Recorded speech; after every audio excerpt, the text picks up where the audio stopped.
Hello and welcome back to my YouTube channel. My name is Esther Macharia and I'm a Kenyan bakerette based in Nairobi, Kenya. I'm a baker by training, practice and by passion. So welcome back to my channel. If you're a returning subscriber, if you're a new subscriber, kindly make sure you subscribe so that you can keep getting new tips, tricks, and some DIYs that I'm going to be giving you every time we post a video. So today we're going to do a red velvet sponge cake. Red velvet sponge cake.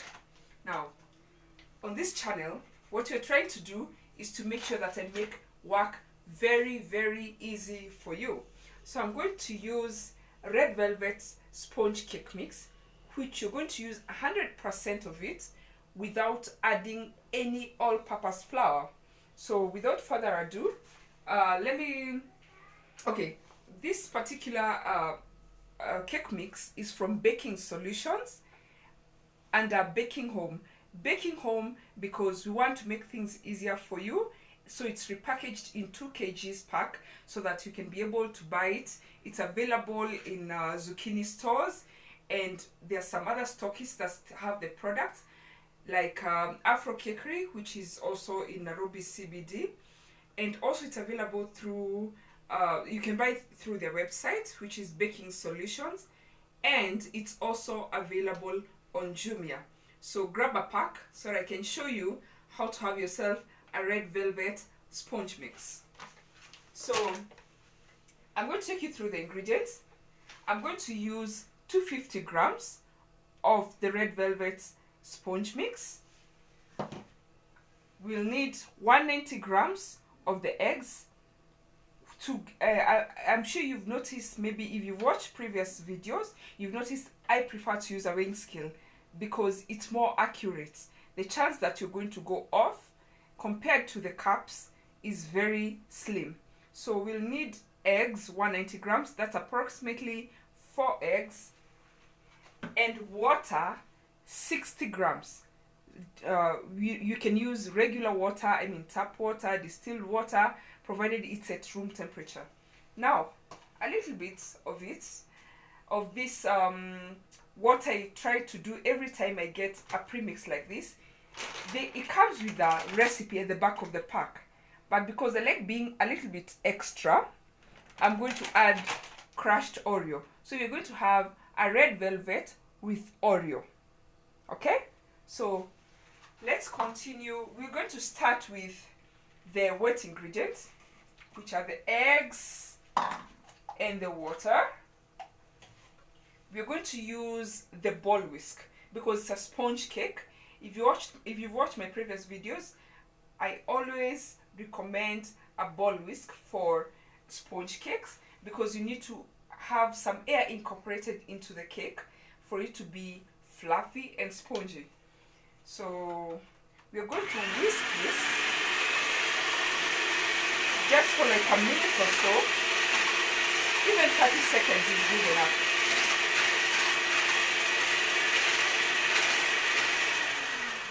That is good enough. Then now we are going to add our sponge mix, the red velvet sponge mix. As you can see, as I continue adding it to the eggs, the mix comes with the red color in it. So you won't even need to add the red color. It's already added and at the right amount. So you won't have to second guess, oh, maybe I've added too much red color. And also, if you know that red velvet has cocoa in it. So this one also comes with added cocoa, just the right amount that you need for this particular recipe. So I don't want to splash too much.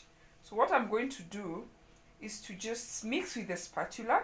You can even use a mwiko, the wooden stick. You don't really have to buy a spatula.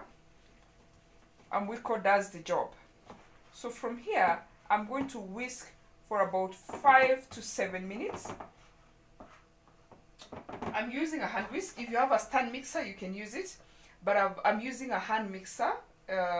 This particular brand is from Philsoft. It's available in Nairobi. So you can get yourself one. It's about 2,500. So You start with the lower speed, then you can keep increasing the speed. Make sure you keep moving your hand whisk so that you make sure that you mix everywhere. As you can see, the volume is increasing, not how we started. It keeps increasing the volume. Don't worry, even if it looks a little lighter, after it has finished baking, it will be as dark as it was when you started. So you can turn your bowl, just keep mixing. You're now at speed 5, you're using the maximum speed. As you can see, it keeps increasing in volume. Just mix, continue mixing. Let me show you. The texture keeps changing.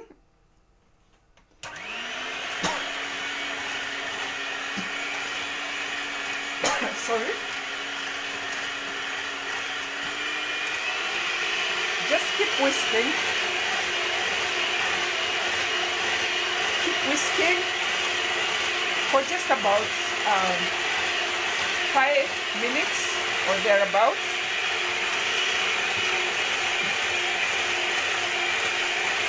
Just keep whisking.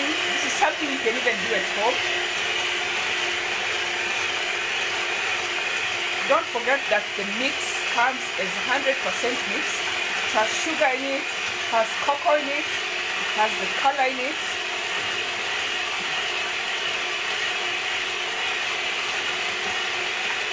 Look at how fantastic it looks. The texture gets a bit glossy.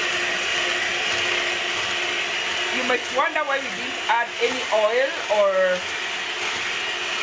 any butter. Authentic sponge cakes contain no butter, oil or margarine. The eggs do the job. Now the difference between this and your regular sponge cake, most of the time you notice that sponge cakes ask for only the egg whites. But this particular one is using even the egg yolks, which really are found as a plus. It's a plus because it makes the cake even richer, and yet you still get the sponginess that you require for a sponge cake. So we are almost there. You're getting the right texture. You're almost there because this mixer is very, very powerful. So if you're using a powerful mixer, you'll notice that you only need to whisk for a few minutes. Unfortunately, you won't be able to do this using a hand whisk because you might have to whisk for a very long time. And I'm sure you don't want to start developing some muscles.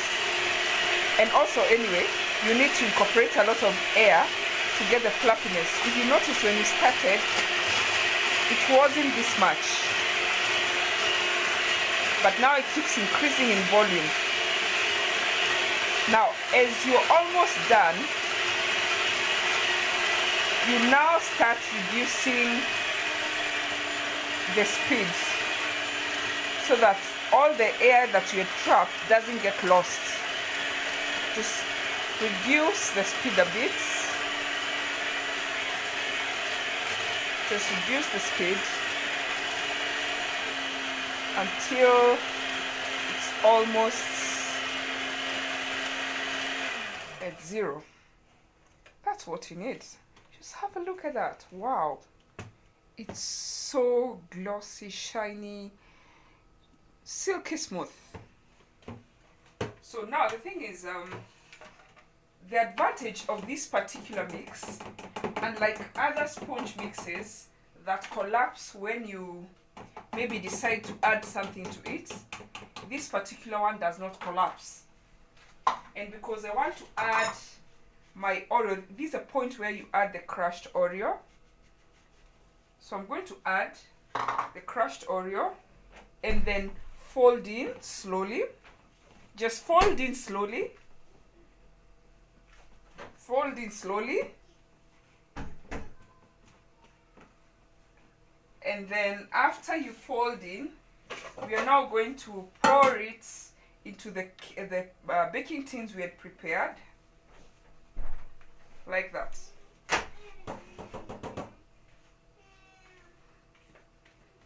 We're going to pop this now into our preheated oven.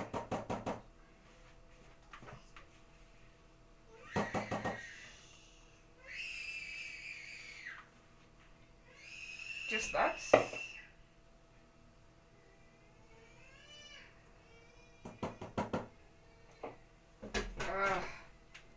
Just that, and then you can tap a bit to make sure that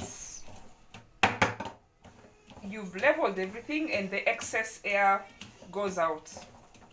That's just about it. We're going to put it into the oven. It's going to bake for just about maybe 30 minutes, and then I'll show you the results. Okay, great.